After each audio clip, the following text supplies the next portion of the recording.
Okay, this video is about how to collect a coin and showing a number 1 up. So you're collecting a coin and then it shows +1 every time you collect a coin. It animates up.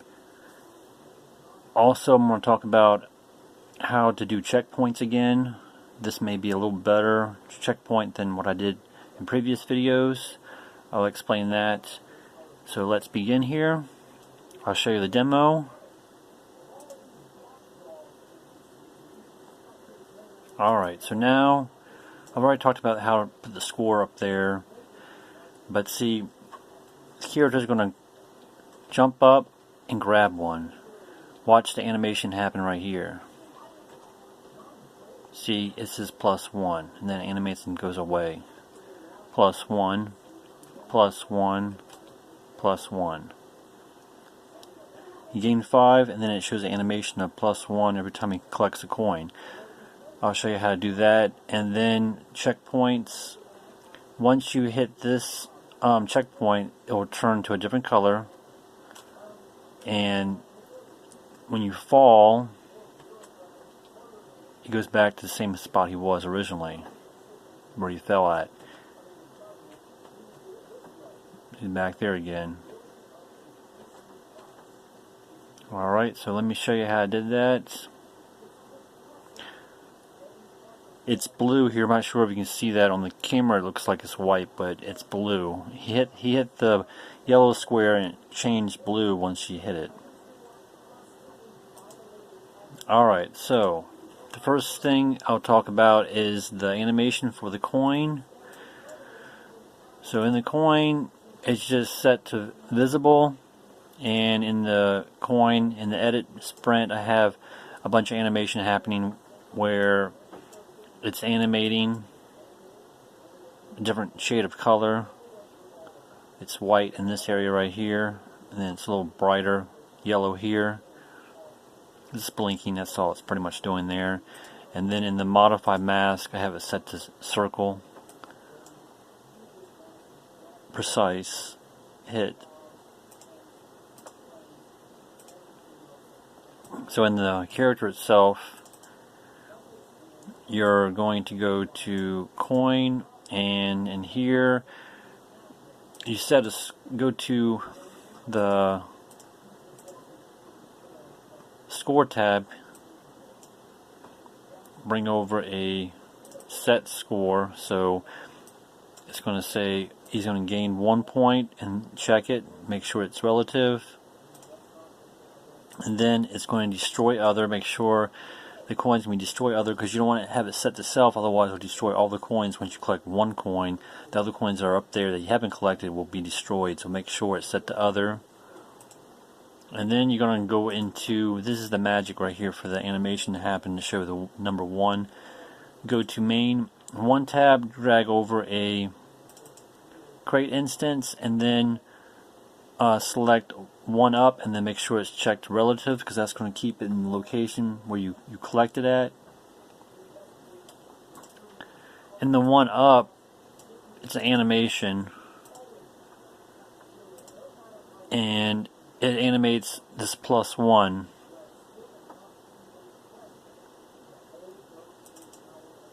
It's kind of hard to see, it's kind of small, but it's a +1 there, and it animates from the bottom up. And I basically just went in Photoshop, my program I used, and just typed in +1, and you can, this is great because you can you know,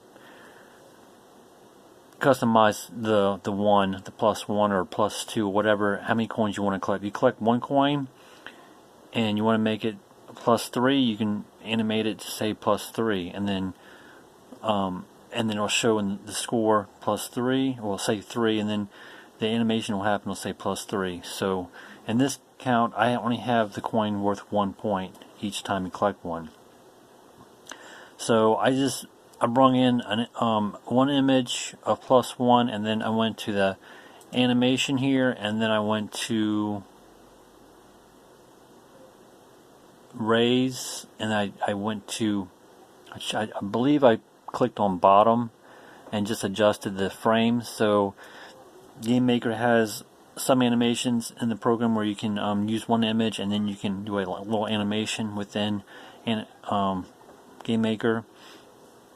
There's one for rotation, clockwise rotation. So you only have to make one image and then you can let GameMaker make all the other images automatically and maybe just adjust it. So I think I used the raise, and I either used the top or the bottom, and I just adjusted it, made it. The first frame was at where I went to the image and went to opacity and just made sure it's 0 because I want it to fade in. And then the last image I did the same thing. The opacity is at 0. So it fades in from the bottom up, and then it times out. It goes away. Origin set to 0, 0 for the X and Y. I made sure the depth is going to be at -50, so I want it to be in front of the character. I went to add event, and then put a crate in there, and then I went to the main 2 tab and dragged over a set alarm. So I set the number for 10, I believe that's 10 milliseconds. That's what it means. 10 milliseconds, alarm 0. Do not check the relative. Then go to add event, grab alarm 0, make sure it matches the first alarm because that's alarm 0. And then same thing set up, number of steps 10 milliseconds. Then it's alarm 0 again, and then it's going to destroy self. So after 10 milliseconds, the animation, I have it timed just right, so it animates at a certain speed, and then I have milliseconds, so I set it to 10 milliseconds, and that's just enough time for it to animate once, and then it's going to just be destroyed. You may have to mess with the alarm setting just to get it just right, so that way it doesn't repeat, because sometimes you may not have the timer set just right, and then the animation may repeat twice, and then it will disappear and be destroyed. So I want the animation to happen right just once, and then I want it to be destroyed. So I timed it just right where the animation is going to animate for 10 milliseconds, and then it's going to be destroyed. Alright, so every time he collects a coin, an animation is going to happen.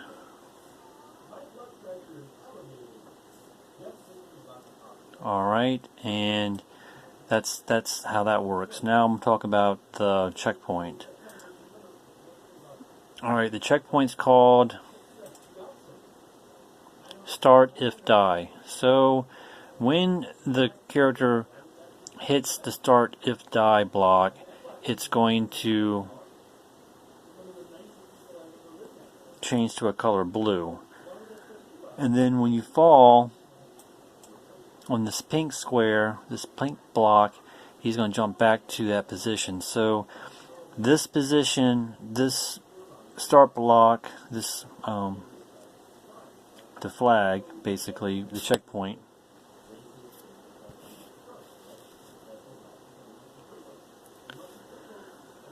is basically going to be where he's going to jump back to where it was.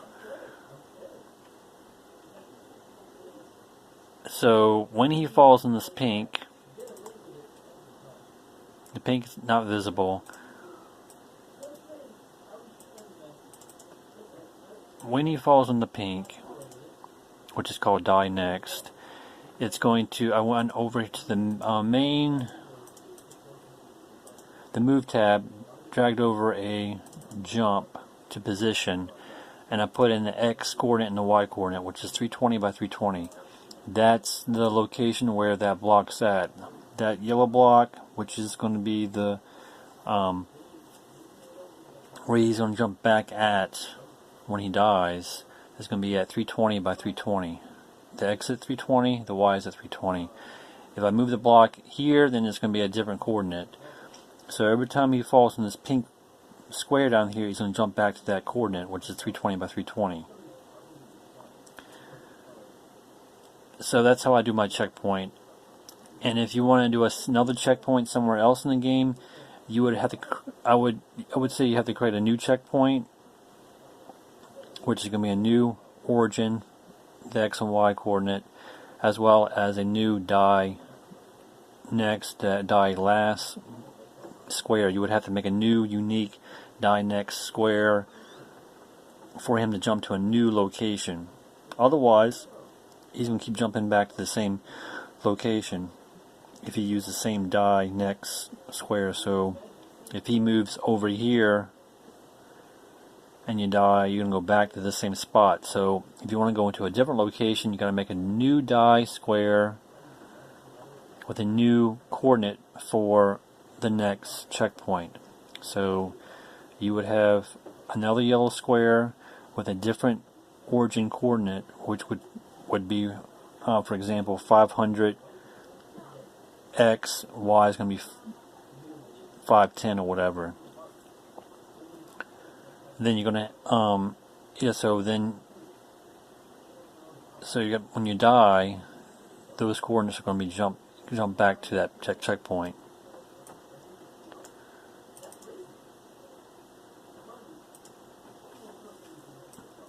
So like I said, the person, you would have a new die next square, and you would have a different coordinate.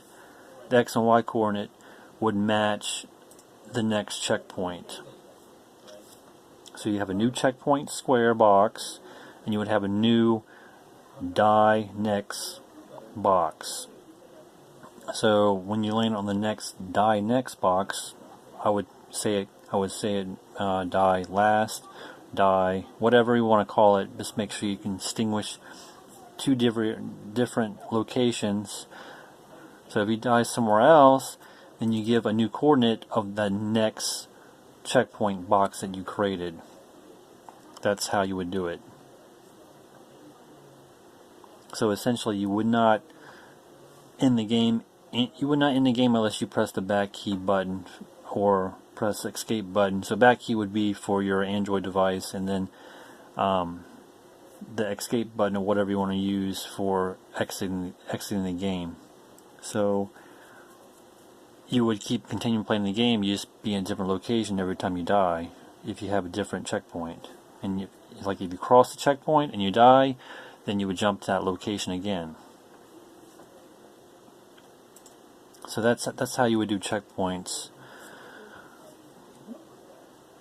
So like I said, you would make a new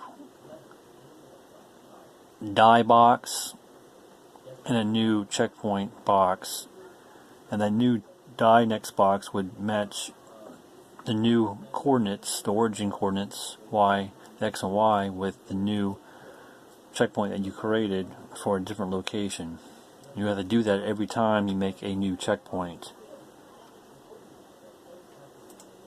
But like I said, make sure that when you move to a new location and you fall in the pit, that you have that new die box that's going to make him jump back to the new checkpoint, which he probably just went past just a couple seconds ago. Otherwise, he's going to jump back to the original checkpoint.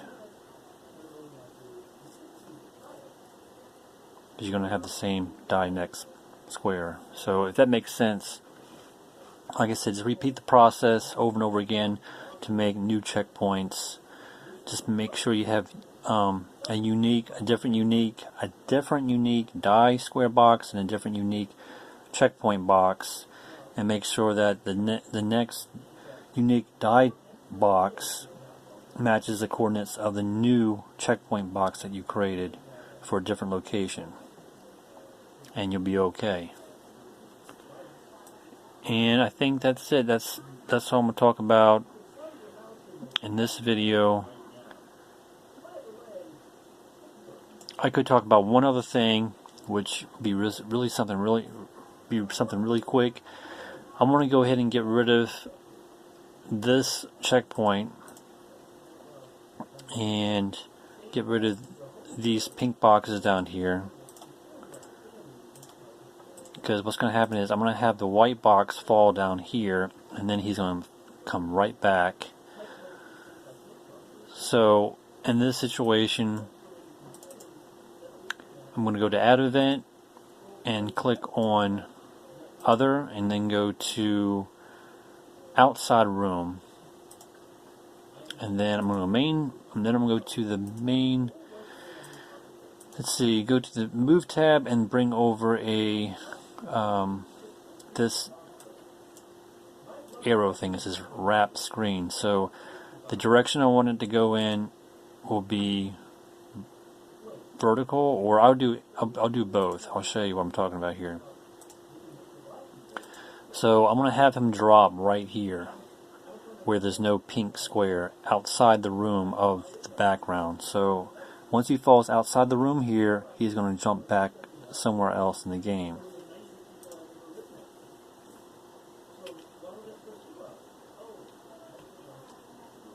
See how he fell up there?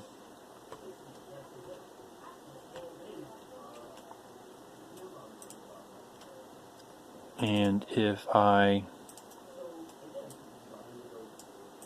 change this to vertical, I'm thinking he'll do the same thing.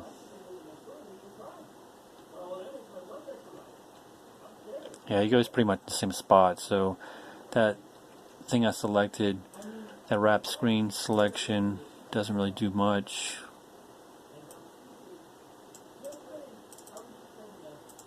Horizontal.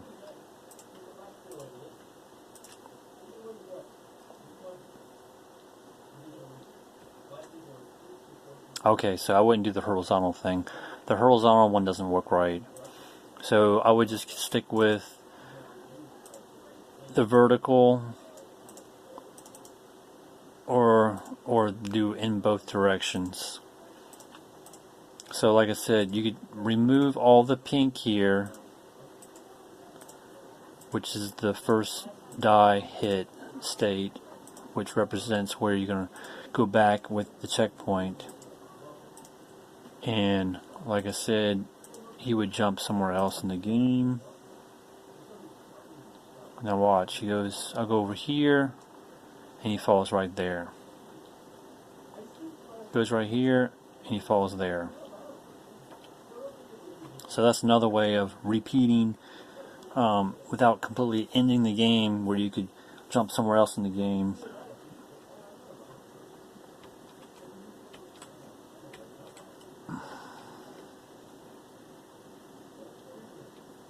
Alright, so that will conclude my video for this take here. Just like make sure you go to your object, and then you go to the outside room from that event, and then you do the wrap screen here, wrap screen, either in both directions, or I would just do the vertical. The horizontal doesn't seem to work that well. Okay, thanks for watching.